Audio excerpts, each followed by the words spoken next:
Hey guys, I wanted to do a video. I haven't been to bed. Couldn't sleep. Didn't feel great. Felt really nauseous. Can't sleep with nausea. I'm emetophobic, and yeah, just the fear of that. And I'll get dizzy every time I close my eyes. And yeah, I've just been really emotional. But there's a lot of things that are in my mind, and a lot of things that are hurting my heart. And I just wanted to talk about them. Hopefully somebody might understand or relate. I apologise for all of this. And yes, I'm still wearing a nightgown. But mainly, the thing I probably want to talk about the most, the thing that hurts my heart the most, is my identity. So obviously, you know, people in my life know me as Georgia or Gia, whichever. I changed my name legally in 2009. I picked a feminine name because I didn't realise that I was non-binary. I came out when I was 30, I'm 36 now. And it was confusing because I do have DID and I do have male alters. So at first I just thought one of those alters might be trying to integrate. But I realised looking back just how long it's really happening, or how long it's been going on rather, sorry. Like my mum would always say, oh, you were just a tomboy. Because I always played with the boys. I wanted to do the stuff that, you know, I wanted to go out and get dirty in the mud and do things that the boys wanted to do. I wasn't into dresses and dolls and makeup, and I preferred wearing jeans and t-shirts, shorts and t-shirts, whatever. I didn't like being put in dresses. I've got pictures of me in dresses and I just look uncomfortable in most of them. And I always hated being called miss, madam, ma'am, lady, girl, whatever. And at first I would think it's like because it was condescending, like the way it was being said, like, you're in big trouble, lady, things like that. But it wasn't. It's because I was non-binary. I didn't know that. And yeah, so I came out when I was 30, and I felt that because I've already changed my name legally once, that I can't do it again. I mean, I can feasibly do it again. There's no real reason I can't, and you are legally allowed to change your name as much as you want. But my parents still slip and dead name me as it is with the name that they gave me, so having to ask them to do that all over again, it will frustrate them. My parents do not accept my gender identity. They called it ridiculous. They said that they, them, pronouns, it's not a singular pronoun, and that they refuse to even try to use it for me, and constantly misgender me, refer to me as a woman, even though I don't identify as one. Like, don't get me wrong, growing up, I did the feminine thing. Like, I would wear dresses, skirts, makeup, do my hair, had long hair, whatever, all that. I was living a lie for most of my life. The waiting lists are really long for the gender clinic. I'm not even on it yet. I've got a mental health review next week, and I'm obviously going to discuss this with them because I've just been suffering in silence for 6 years. My dysphoria, I always thought it was mild. Looking it back, I thought it was mild, but it's only got worse and worse over the last 3-4 years. I really want to have top surgery, but the NHS waiting lists for gender clinic stuff are so long, and I don't have the money to finance it myself, otherwise I would.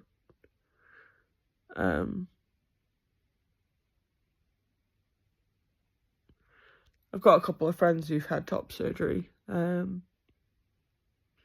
said it saved their life, and when in one case it literally did, because my friend had cancer, but they'd waited so long to have that surgery anyway, regardless. My other friend said it saved their life. That was 2 years ago they had their surgery, and I'm so happy for them that they get to live a more authentic self and be themselves more and see more of themselves in their body. I'm so happy for them. But I'm still grieving the fact that I'm never going to have that. That I'm going to be stuck in this body for the rest of my life, living a lie. My hope is that if I can lose enough weight, at least my chest will be smaller, so I can bind, because I did lose a bunch of weight. I lost 70 pounds, and then I was put on quetiapine and olanzapine. I gained it all back, and as my fibromyalgia and Ehlers-Danlos syndrome progressed, I was less able to do exercise, and even when I tried to force myself to do exercise, I would get partial dislocations, constant chronic fatigue that kept me in bed for days after. Managing chronic health issues is really hard as it is, without people shaming you for not exercising enough. They just see a fat person and think, oh, they're just lazy. And a lot of people won't believe me, or don't believe me when I say that I have bulimia. Oh, people with eating disorders aren't fat. A lot of people with bulimia actually start overweight or normal weight. My eating disorder was so bad at one point, multiple points, where I was eating 500 calories every 2 days, if I was lucky, every 2 days, and exercising up to 4 hours a day, even through partial dislocations, so much pain. Like, my period stopped because I was hurting my body. It got to a point where I would eat raw meat in the hope of getting food poisoning because it was acceptable then for me to be sick and have bowel issues, whatever. It was not my, even though they wouldn't think it was my own doing, and I couldn't be blamed for it. Last week, I didn't eat for 4 days because I'm that desperate to lose weight. I will do anything now. I'm waiting for a referral. I went to the weight management service. They referred me to eating disorders because of obviously my disordered eating behaviours, binge eating, fasting, abusing slimming pills, diuretics, laxatives, appetite suppressants, taking these things that make me feel sick, which is a terrible fear of mine. I genuinely feel like I'm dying, like my body's shutting down, and I know it's my own fault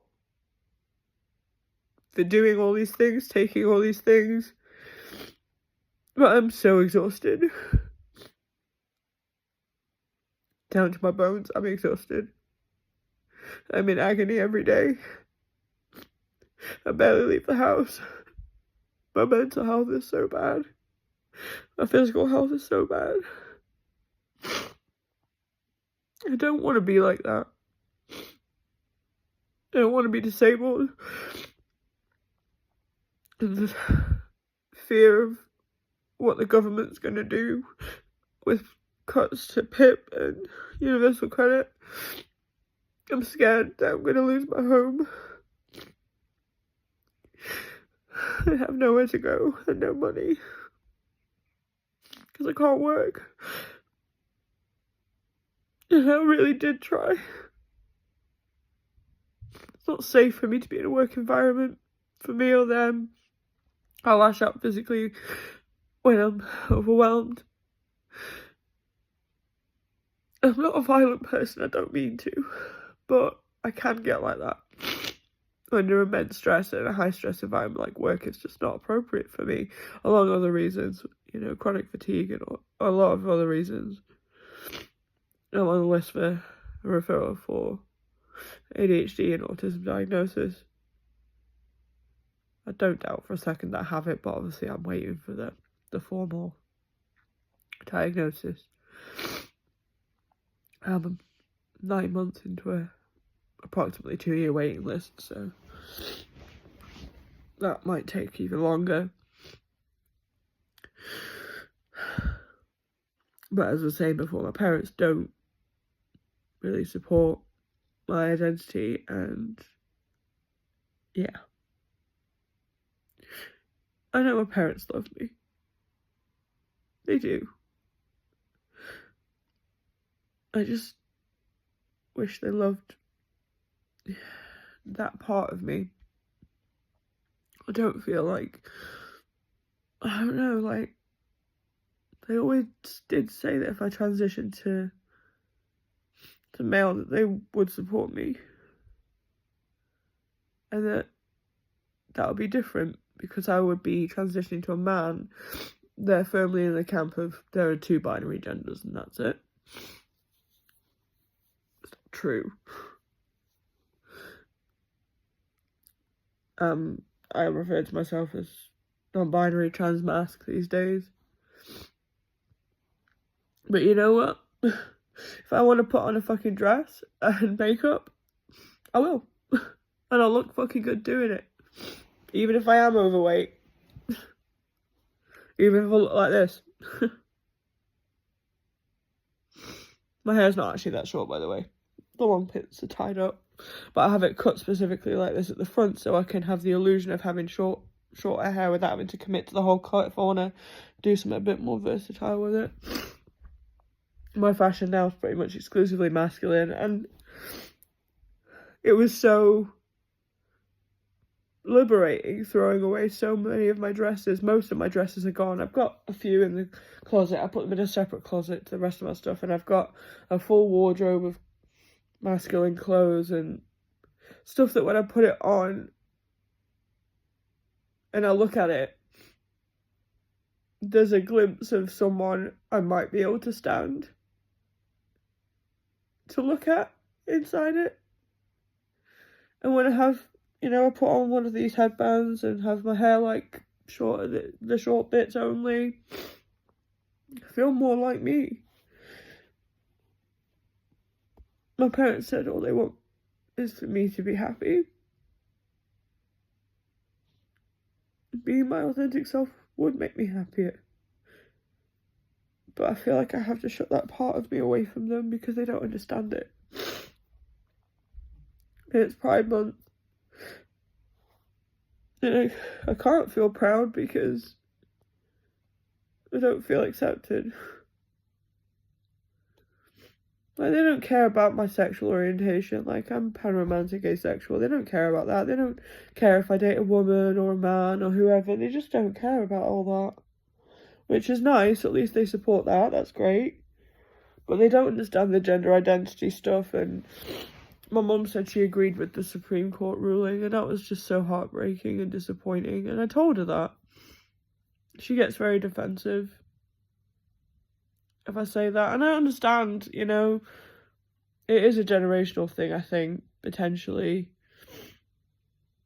I want to make it clear, I'm not sitting here I'm not bad-mouthing my parents, and I'm not trying to do that. But their views on gender are very outdated.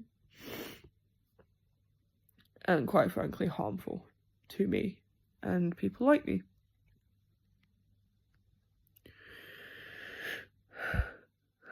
I'm just so depressed. And I feel so alone. And there's people who I love so much who've just ghosted me for months. Keep reaching out, but there's no one there. And then my friends just say that I can always talk to them. I feel like a burden even saying anything to them, so then I don't ask for help. I hate asking for help. I don't want to ask for help because I don't want to feel weak or like a burden. It's not weak to ask for help, I know that. But I do feel like a burden. And I've been through a lot. Like I told my parents something that happened. Well, I told my mum something that happened to me over the span of 4 years when I was a child. And she said, no, I'm sorry, I don't believe that. She didn't believe something that I said was traumatic because I'm guessing because when I was a teenager, I used to lie about stuff, but not serious stuff, not like anything serious, but like I'd lie about where I was going, who I was going out with, or what I was doing. I was pretending to go to school and college when I wasn't. Things like that. I never lied about anything serious. Anything serious I ever said was true. Because that's not who I am. I would never lie about anything serious, but it's so invalidating. It's so hurtful that she doesn't believe that. I went through that. I didn't even know that I'd been through it until 2 years ago. Through some therapy that we had, one of my alters who was fronting during that time, Katie, she talked about it a little bit and did some EMDR therapy. And that's how I found out. And I don't have any memories of it.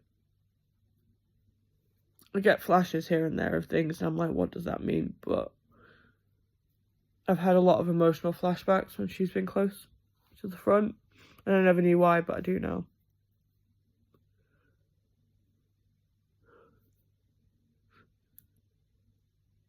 I just don't understand. I don't know what I've done to deserve it. I've not always been the best person, and I know that. Before, like, when I was in, like, an untreated borderline personality disorder, when I was an untreated borderline, I was really toxic to a lot of people. I pushed a lot of people away. I was unintentionally manipulative. I wasn't trying to be manipulative, but I can look back on the way I behaved and saw, like, guilt tripping or whatever. I can identify that behaviour. And I've done so much work on myself to not be that anymore. And I occasionally relapse because if I'm around someone who's toxic or exhibiting similar behaviours, sometimes I fall back into that mimic stage. And I reflect it back, and I hate that. I don't want to do that. I've spent so long trying to break that cycle. I'm probably as flawed as they come.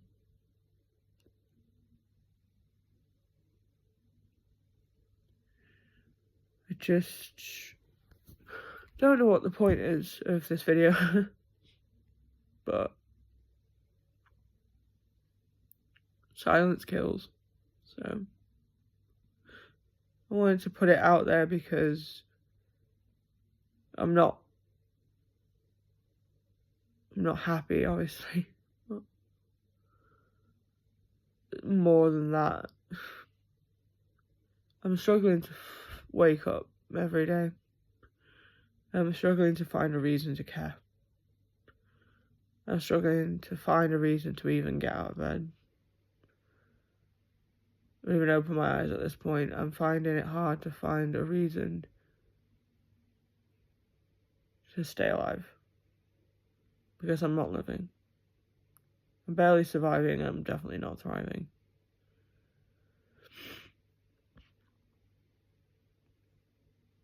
I just feel like such a failure. I feel like a burden to everybody.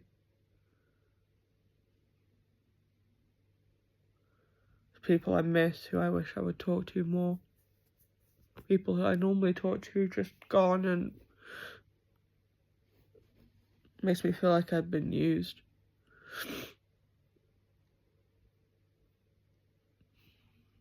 But if anybody cares,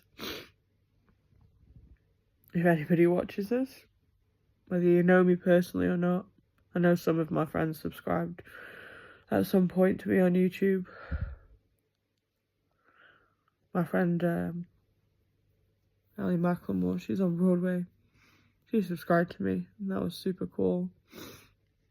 I really love my friendship with her, and that she even is willing to call me a friend. So if she's watching, I hope she knows how much I care. But if anyone's even interested, hi, I'm Silas. That's who I am.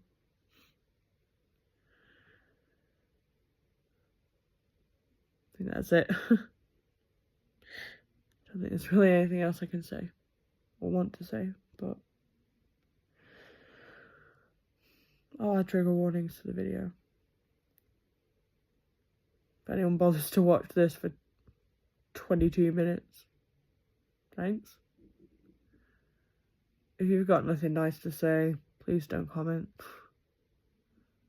I don't want to deal with that right now, and I understand posting a public video, people are going to potentially say stuff, and you'll just get blocked, so don't waste your typing. Don't waste your breath. Don't waste what little energy you have in harassing someone online because you don't agree with them. I'm not asking you to like me. I'm not asking you to love me. Just if you don't have anything useful, helpful, supportive, or nice to say, just don't. There's no point. All you're doing is putting more hate in the world. So it's a big risk posting a video like this. But sometimes it's better than the dangerous alternative. So thanks.